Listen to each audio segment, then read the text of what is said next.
Je le disais dès l'entame de ce grand magazine de la rédaction, oui, on parle de l'amour. L'amour, c'est beau, l'amour se vit, mais lorsqu'on parle de l'amour, on voit également l'union entre hommes et femmes qui engendre des enfants, évidemment qui aussi fait naître l'héritage. L'héritage peut être d'abord les enfants, les premiers héritiers en termes humains, mais il y a aussi des biens. C'est là où justement que les Romains s'empoignèrent. Parce qu'au-delà de l'amour, il y a cette entreprise qui est la famille. Comment doit-elle être gérée? Est-ce que les régimes matrimoniaux, la pression de la famille et autres peuvent être ces conflits qui peuvent naître ou encore des cas de divorce ou de décès? On va en parler et notre invité est déjà bien assis sur ce plateau, Maître Ndikou Yana. Oui, il est avocat, pas qu'avocat, il est très connu à travers les réseaux sociaux où il parle, il prêche également, il enseigne les questions de droit. Bienvenue sur ce plateau des Télé 50, Maître Ndikou. Merci beaucoup, Madame Arlette. C'est un réel plaisir de vous avoir sur ce plateau, à travers les réseaux sociaux, les gens suivent vos enseignements. D'où d'abord vous est venue cette idée de commencer à parler justice, à parler droit, à parler héritage, à parler procès, évidemment, toutes ces questions qui préoccupent l'être humain dans son quotidien à travers les réseaux sociaux. Bon, c'est juste, je suis parti d'une observation tout à fait simple. Lorsqu'on part vers les cours et tribunaux, vous vous rendez compte que beaucoup de veuves, beaucoup d'orphelins sont souvent victimes des abus de la part de la famille, parfois, souvent, de la belle famille, de leur mari, qui veulent prendre plus que ce que la loi leur dit. Et je me suis dit que, comme un médecin qui vous donne le conseil sur la manière d'éviter de tomber malade, moi aussi je pouvais participer à l'éducation civique à ma manière, en donnant les fondamentaux, les bases, les grands principes de droit à ce qui concerne l'héritage. Mais je ne parle pas que de l'héritage, je parle aussi de la manière d'acheter une parcelle de manière sécurisée, parce qu'on dit souvent que beaucoup de conflits sont des conflits parcellaires.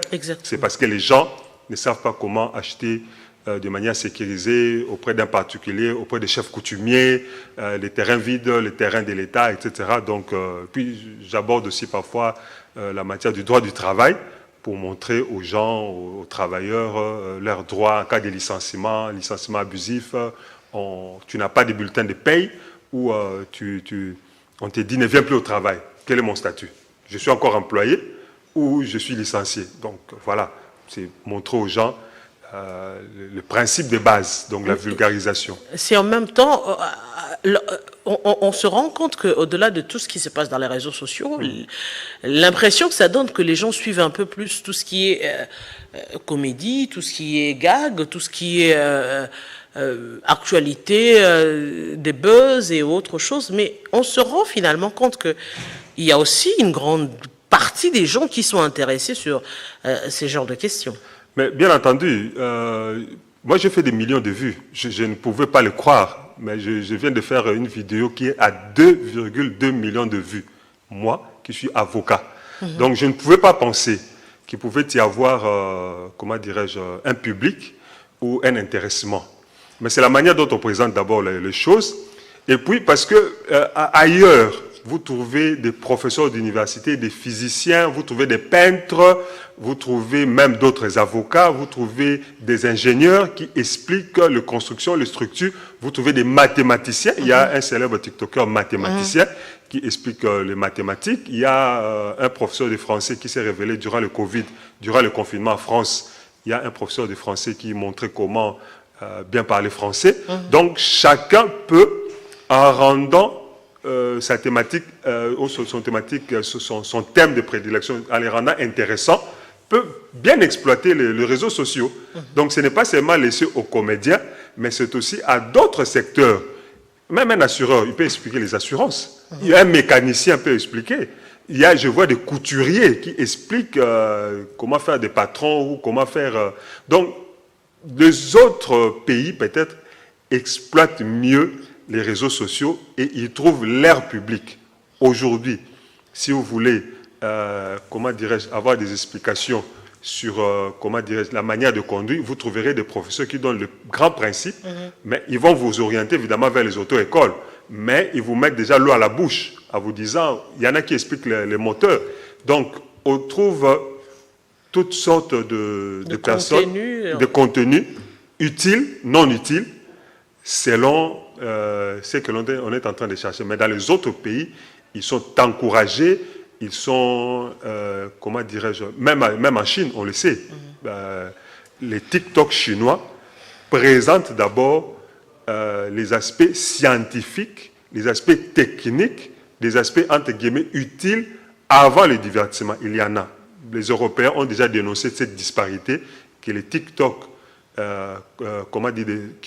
est en dehors de la Chine, présentent d'abord le divertissement.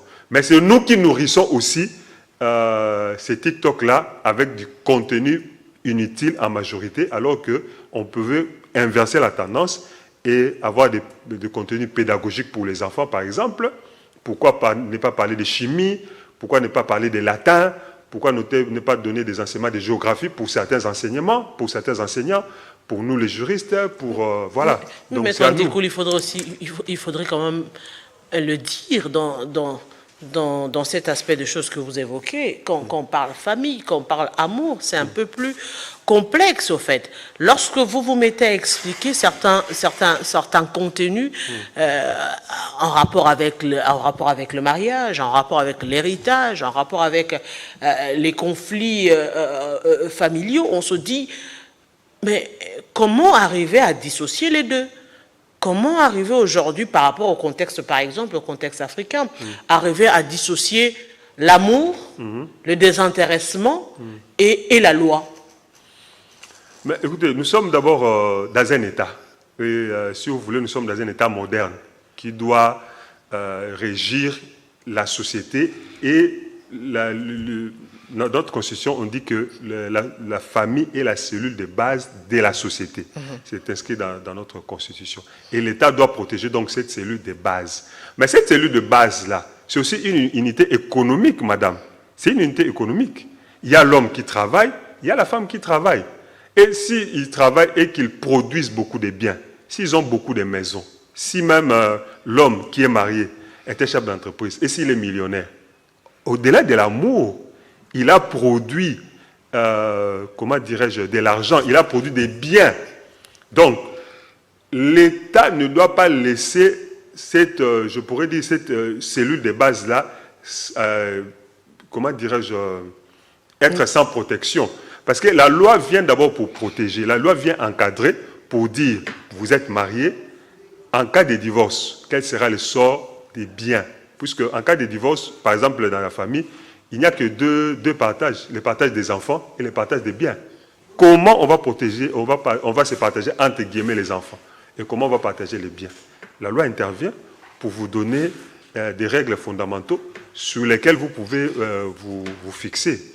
Donc c'est ça. Il n'y a pas à penser que l'amour est... on se marie aussi parfois avec un projet. Il y en a qui se sont mariés avec un projet. Nous allons nous marier au-delà de l'amour. On va aussi travailler pour avoir une entreprise. On ne mange pas l'amour au foyer, au jour le jour, madame. On ne mange pas l'amour. Si je n'apporte pas quelque chose à la maison, mais ma femme pourra quitter la maison après un temps de patience. Donc, le mariage a un coût économique. Il faut nourrir les enfants, il faut les éduquer, il faut entretenir la maison, il faut acheter les carburants pour la voiture. Donc,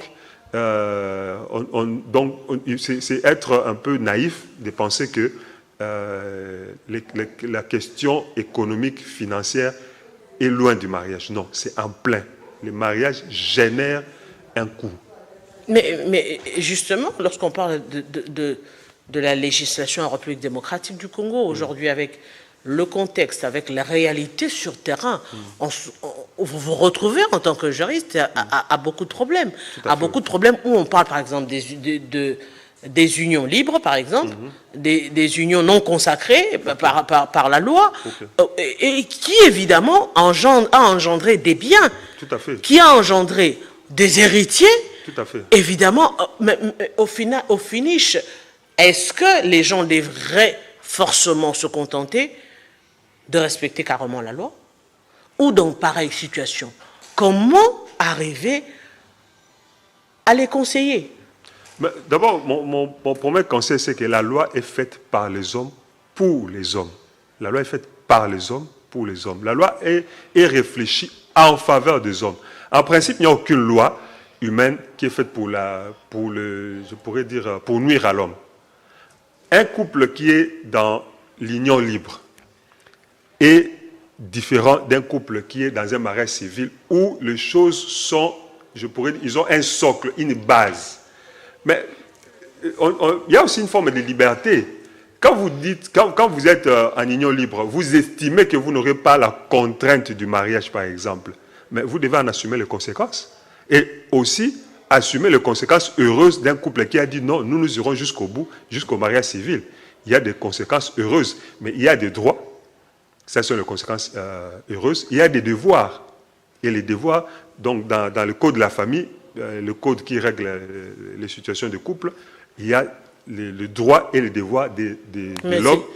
Mais ce tabou existe toujours. Donc, les couples en parlent de moins en moins quand tout va bien. Les familles en parlent de moins en moins quand tout va bien. On sent évidemment que ces problèmes surgissent de fois quand il y a divorce. On sent évidemment que chacun réfléchissait de son côté, chacun pensait des choses de son côté.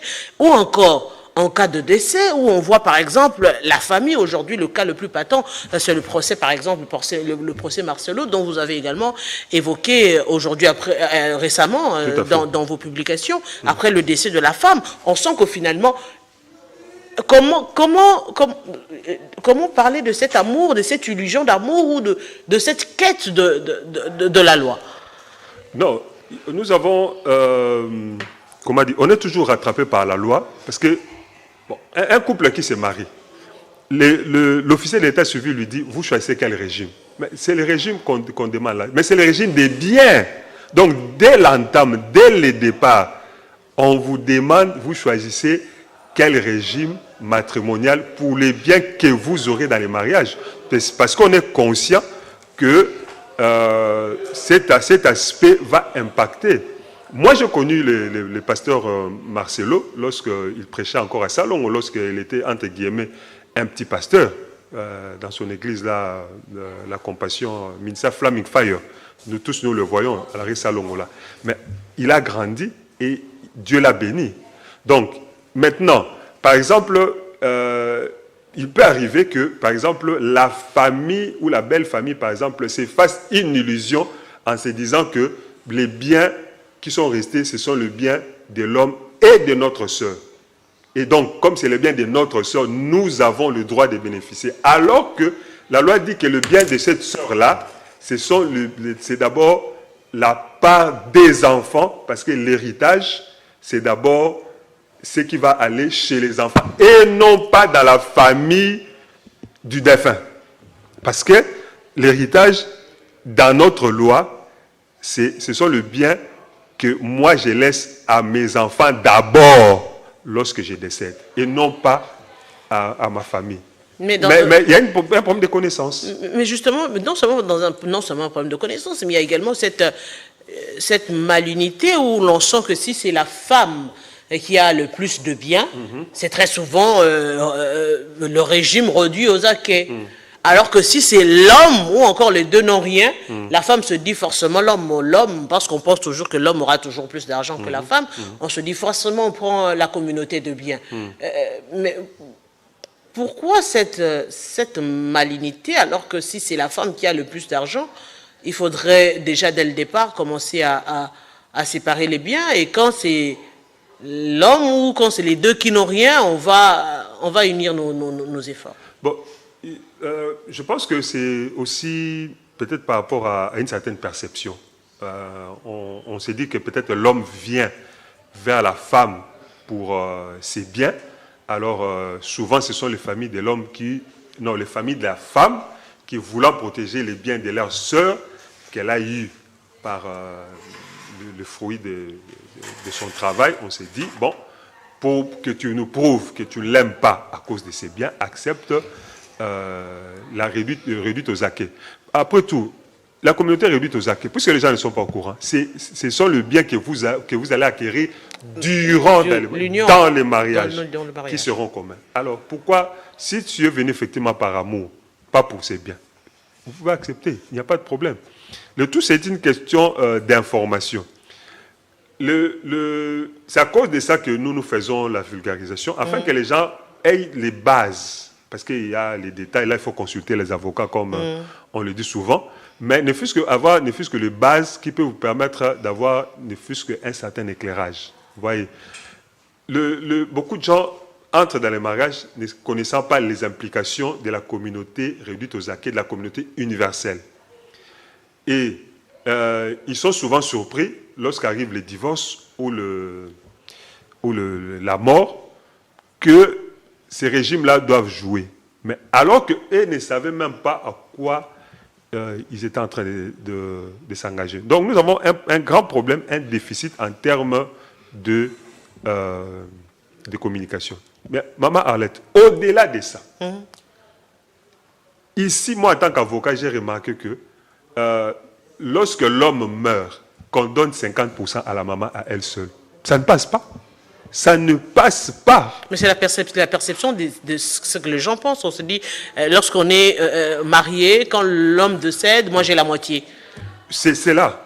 Mais chez nous, souvent, la famille de l'homme refuse parce que la femme est considérée comme étant une étrangère. La femme est considérée comme une étrangère. Donc elle seule, pour se recevoir, ça ne passe pas. Et maintenant, la famille se rend compte que même sur la part de notre frère, ce sont ses enfants qui seront les premiers bénéficiaires. Donc, ils se sentent souvent floués, comme si l'homme avait travaillé pour eux. Alors que l'homme, en fait, avait travaillé pour sa femme et pour ses enfants. C'est ça la vérité. C'est ça que la loi a établi. Je travaille pour mes enfants afin de laisser quelque chose à mes enfants. C'est ça. Maître Ndikoulou, c'est intéressant, je crois que c'est une première sur Télé 50, mais ce ne sera pas une dernière, pour évoquer autant de questions. Je sais que les téléspectateurs vont rester dans leur soif, autant de questions, certainement.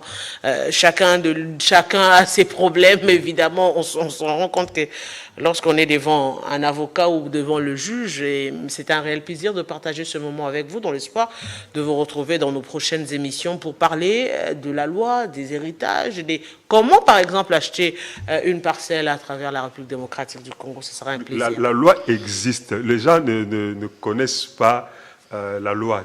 Ils sont surpris. Parfois, on va au tribunal. Parfois, on perd un procès. On dit les juges sont corrompus. Pas nécessairement. Pas nécessairement. C'est parce que les gens ont, par exemple, mal acheté. Et lorsqu'ils vont vers le juge, parfois, le juge n'a pas d'autre choix que de prononcer en faveur de celui qui a raison. Mais à la base, tu étais de bonne foi, mais tu as mal acheté, par exemple. Donc, c'est pourquoi il y a nécessité de vulgariser la loi. Alors, pour ceux qui veulent, par exemple, vous suivre vos enseignements, c'est comme on fait. Maître Ndikoulou, moi, je tombe par hasard. Maître Ndikoulou Yana sur Facebook, sur TikTok, sur les réseaux sociaux. Nous présentons les fondamentaux du droit. Grand merci à vous. C'est moi qui vous Aimables téléspectateurs, vous l'avez compris, au-delà de l'amour, il y a la loi. Oui, il faudrait connaître la loi parce que nul n'est censé ignorer la loi. Grand merci à vous d'avoir été des nôtres aujourd'hui et grand merci également à tous les téléspectateurs. Dans quelques instants, ce sera grâce à Lambocha Kongalula de l'autre côté du plateau pour la grande édition du journal. Avec nous, on se retrouve très prochainement avec le même plaisir.